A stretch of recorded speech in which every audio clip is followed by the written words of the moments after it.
Pemirsa, Anda menyaksikan Sumut Terkini Evarina TV bersama saya Maria Hutasoid. Pemirsa, kami baru saja mendapatkan informasi bahwa pasien positif COVID-19 di Simalungun bertambah 4 orang menjadi 9 orang. Untuk informasi selengkapnya kami telah terhubung langsung dengan Ketua Gugus Tugas Percepatan Penanganan COVID-19 Kabupaten Simalungun, Bapak JR Saragi. Halo, selamat siang Pak. Selamat siang Bu Maria.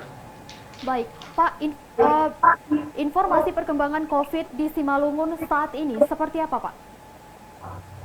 Baik, hari ini ya kita cukup kaget juga ya, di mana hasil swab kita hari ini keluar dari pusat yang dikabari oleh Dinas Provinsi Sumatera Utara, itu ada 4 bertambah COVID positif swab.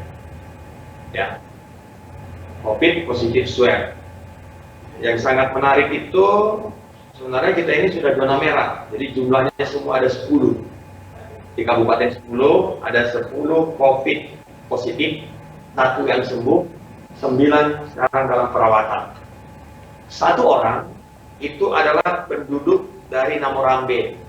Penduduk Namorambe, umurnya 80 tahun, dia sekarang dirawat di rumah sakit perdagangan ya, kondisi ini. Terus yang bertambah itu dari Kecamatan Raya Kahean, itu juga sama, beliau selama ini di Medan, pulang ke kecamatan itu di salah satu nagori, ternyata dia mengalami demam, sehingga dia ke puskesmas, dari puskesmas dirujuk ke rumah sakit Ronda Ain. Sekarang keluar swabnya adalah positif COVID, umurnya 60 tahun Bapak ini. Yang paling sangat kita sedihkan itu di Siantar nih, Kecamatan Siantar, Kabupaten Simalungun, di Siantar Step ya. Hari ini kita juga menemukan di situ hasil swabnya 1 orang ya, 2 orang hasil swabnya, 2 orang positif. Untuk itu kita mengatakan di Kabupaten Simalungun itu sudah zona merah. Jadi saya minta kepada masyarakat lebih hati-hati lagi, dan terus terang penyebaran virus ini sudah masuk di Kabupaten Simalungun, datangnya dari provinsi, dari kabupaten lain, sehingga ini menandakan bahwa seluruh masyarakat, baik kami sebagai petugas, belum menyadari betul. Contohnya seperti ibu yang saya katakan tadi, yang Namorambe tadi, anaknya ini ada di Kabupaten Simalungun.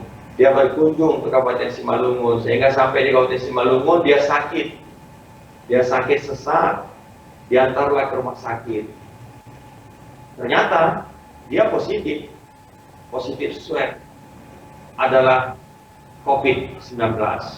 Untuk itu, seperti itulah kondisi Simalungun, yang selama ini kami selalu melakukan pencegahan ke lapangan. Dari hasil-hasil pencegahan kami ini, kami sangat menemukan masih ada lagi swab kami sekitar 30-an yang belum keluar. 30 belum keluar.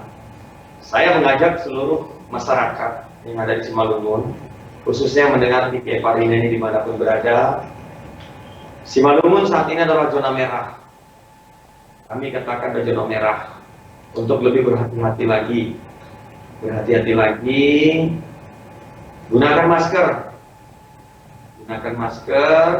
lihat daya tahan tubuh kita, kesehatan kita, termasuk kita sendiri, siapapun keluarga kita yang ingin ketemu dengan kita, yang di luar dari Kabupaten Simalungun, tolong dicek riwayatnya, Kasihan kalau nanti bertambah terus jumlah COVID ini di Simalungun, maka kita sangat prihatin ya Maria ya.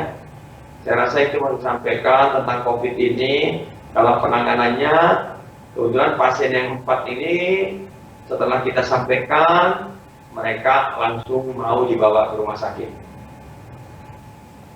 Baik, Lalu Pak Jair, dengan bertambahnya jumlah pasien positif di Kabupaten Simalungun, lalu langkah apa yang diambil oleh tim gugus tugas Kabupaten Simalungun, Pak? Baik, hari ini kami akan buat aturan-aturan yang sangat ketat sedikit, dan mohon maaf juga memang dalam suasana puasa ini menjelang Lebaran, kami tahu persis bahwa semua masyarakat sekarang ini ada pertukaran antara kabupaten ini ke kabupaten ini. Tentu mereka pengen menjalin silaturahmi, mau minta maaf kepada orang tua. Mungkin ini tolong menahan diri, dan kita akan lakukan karantina mandiri. Beberapa naguri yang kita katakan tadi, yang kita lihat zonanya sangat merah ini kita akan lakukan karantina mandiri. Karantina mandiri ini tentu kami harus persiapkan segala sesuatunya. Bahkan melakukan dapur umum pun akan kita lakukan. Kalau sudah kita lakukan karantina mandiri, tujuannya apa?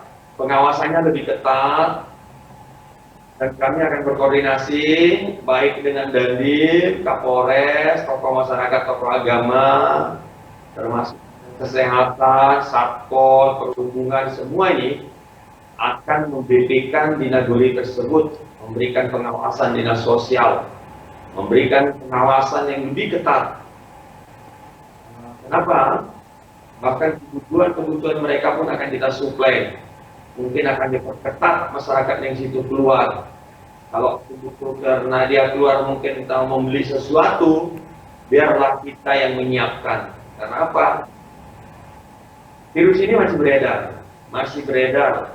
Jangan sampai yang sudah kena, katakan di Kecamatan Raya Kayan ini, dia masuk ke situ, katakan dari perdagangan, sehingga pulang dari situ membawa virus ke perdagangan, sehingga menyebar. Kita coba memutus mata rantai. Itu yang perlu kami sampaikan, Bu Maria, supaya semua masyarakat memahami betul bahwa COVID-19 ini sesuai dengan anjuran Presiden, kita buat menjadi sahabat kita. Tentu pengertian sahabat ini artinya jangan merasa trauma. Itu yang diartikan sahabat itu. Bukan berarti kalau sahabat ya udah kita sakit sama dia, enggak. Jangan ada masyarakat yang trauma, jangan ada masyarakat yang dikucilkan. Kalau si A ditemukan dia positif, jangan langsung dimusuhin. Baik keluarganya, boleh, tapi jaga jarak. Contohnya, kalau seandainya saya kena, janganlah sampai anak istri saya juga dimusuhin sama tetangga. Tentu lebih hati-hati aja. Boleh jaga jarak, pakai masker, rajin cuci tangan. Mungkin kalau udah kena kayak gini nih, ya keluarganya harus lebih hati-hati, tapi tidak untuk dimusuhi. Itu yang diartikan bersahabat dengan corona. Jangan dianggap, ya udah corona, ayo kita sama-sama corona semua. Bukan itu. Bersahabat itu menjaga kebajikan pribadi seseorang, dan jangan memvonis seseorang itu. Contoh, kalau si A kena, terus mungkin dia diisolasi di rumah sakit, kebetulan yang kena istrinya, terus suaminya datang ke kedai, langsung gak ada yang mau satu pun dekat. Boleh, tetap jaga jarak. Jadi jangan langsung dianggap seseorang itu bahwa wah ini adalah bibit penyakitnya di sini. Karena belum tentu juga suaminya itu bisa aja tidak kena. Kalau kita lakukan swab pun bisa aja tidak kena. Kenapa? Dia kebal.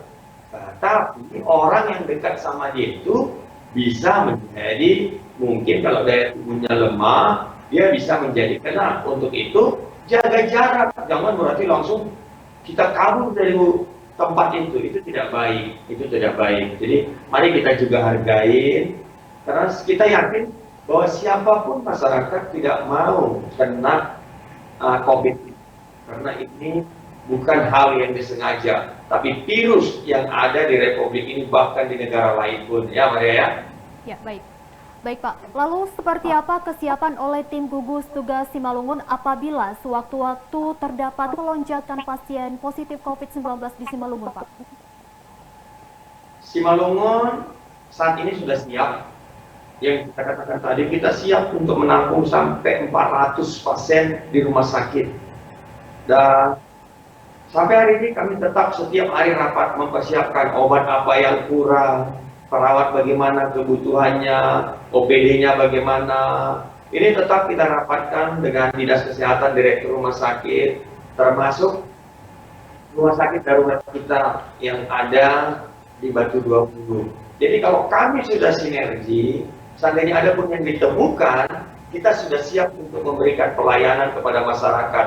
Dan bagaimana untuk melakukan isolasi mandiri, karantina mandiri. Ini kita persiapkan semua, tentu menyangkut bahan pokok, kebutuhan masyarakat. Ini semua sudah kita lakukan kajian, persiapan-persiapan, seluruh dinas yang terkait, baik TNI, Polri, kita saling bergandeng tangan untuk memberikan yang terbaik kepada masyarakat yang ada di Kabupaten Simalungun ini. Baik. Lalu Pak, apa saja yang diberikan saat ini untuk masyarakat Simalungun? Di mana saja COVID-19 ini sekarang, Pak? Baik, ada beberapa kecamatan ya, seperti Kecamatan Raya Kahean, Kecamatan Purba, Girsang Sipangan Bolon, seperti ini Tanah Jawa, Bandar. Ini ada beberapa kecamatan ini, di Nagorinya itu kita sudah lakukan isolasi mandiri. Isolasi mandiri ini tentu seluruh kebutuhan dia selama 14 hari selalu kita penuhin.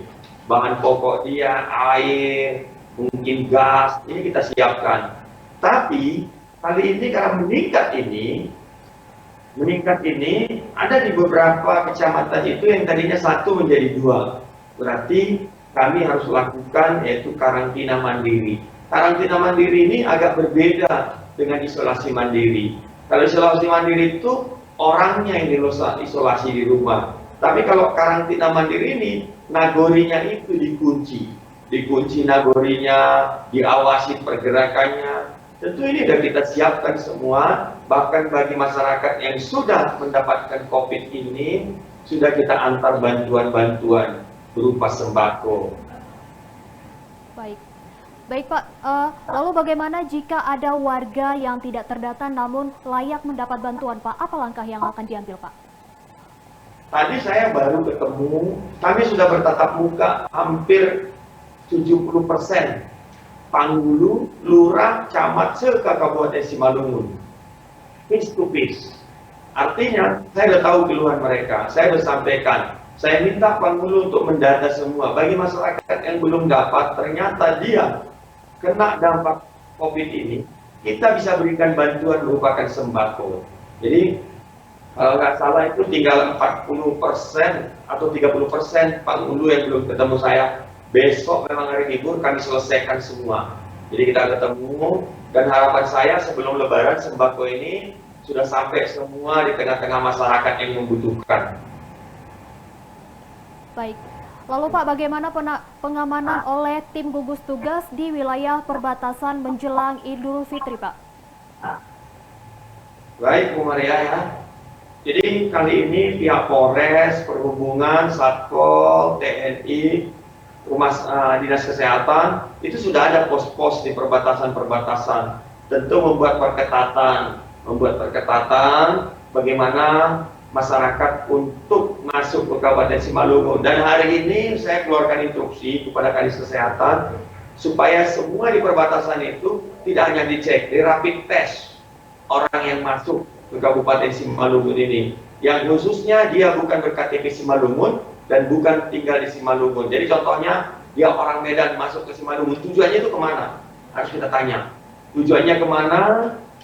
Kita lakukan rapid test. Kalau dia positif, kita langsung tanya dia kembali dengan kita berikan surat bahwa dia positif, kita tembusin ke kabupatennya atau kita isolasi langsung. Jadi dia tidak boleh ketemu langsung dengan keluarganya. Dan saya minta ini ada Kadis Kesehatan di sini, kami persiapkan betul rapid test yang dibutuhkan, tenaga medis yang dibutuhkan. Jadi tidak hanya pos-pos saja. Kalau selama ini hanya melihat demam atau tidak, karena kita udah kebobolan nih. Ini yang masuk ini dari kabupaten lain, contohnya dari Deli Serdang, kita kebobolan masuk ke Simalungun, ternyata ada virus. Jadi dia virus yang ini terputus. Jadi pos-pos yang sudah ditunjuk itu oleh pengamanan yang sudah diputuskan, contohnya baik Polres, Kodim, Pemda. Di sini nanti akan ada pemeriksaan rapid test kepada semua masyarakat yang masuk ke Kabupaten Simalungun, dan mulai hari ini kita perketat. Mohon kepada yang mendengar TV Evarina ini jangan kaget kalau nanti kami lakukan itu. Baik. Baik Pak, terakhir untuk menutup perbincangan kita mungkin melalui Evarina TV, Bapak bisa sampaikan harapan maupun himbauan untuk warga Simalungun terkait masih mewabahnya COVID-19 di Simalungun, Pak. Baik, harapan kami kepada masyarakat yang mendengar TV Evarina, khususnya masyarakat Simalungun. Sekali lagi kami minta maaf, Bapak Ibu, menjelang suasana Lebaran ini, perhatikan betul faktor keselamatan, kesehatan tubuh kita dan orang tua kita yang kita datangin, baik keluarga kita. Tahan diri, di rumah aja, nggak usah. Sekarang ini canggih kok, bisa video call, kita kangen lihat ibu kita, kangen lihat mungkin mertua kita, atau anak atau keluarga kita cukup video call, kita bisa ini. Dan nanti kalau sudah selesai COVID ini, kita bertemu kembali dalam keadaan sehat. Daripada selesai nanti COVID ini, masih banyak lagi yang sakit, itu lebih parah lagi. Untuk itu hindarkan dulu untuk berkunjung ke Kabupaten Simalungun. Rajin cuci tangan, jaga kesehatan, makanlah makanan yang bergizi. Untuk itu, sekali lagi, sekarang kalau sudah katakan cuci tangan tidak cukup aja. Baju yang Bapak Ibu, kalau sudah pulang dari tempat-tempat keramaian atau dari manapun itu, langsung dimasukkan ke dalam ember, taruh sabun atau rinso supaya kuman-kuman itu mati. Jadi selama ini kita hanya sibuk cuci tangan aja, tapi baju kita tidak kita perhatikan. Untuk itu, saya mengajak kita semua sekali lagi, jaga bersama-sama Simalungun ini. Sayangin Kabupaten Simalungun ini, sayangin orang tua dan keluarga kita di sini. Jangan dulu datang ke Kabupaten Simalungun. Cukup diam di rumah. Biarlah kami yang turun ke lapangan untuk memberikan pelayanan kepada semua masyarakat yang membutuhkannya. Baik, terima kasih. Baik, terima kasih Pak Jer atas informasi dan waktunya Pak telah bersedia bergabung bersama kami di Sumut Terkini Evarina TV, dan selamat bertugas kembali Pak. Terima kasih. Baik, demikian pemirsa informasi yang dapat kami kabarkan langsung dari Kabupaten Simalungun. Setelah Sumut Terkini, saksikan kembali program Sopo Ajar Simalungun, belajar dari rumah bersama Evarina TV. Saya Maria Hutasoid, terima kasih, sampai jumpa.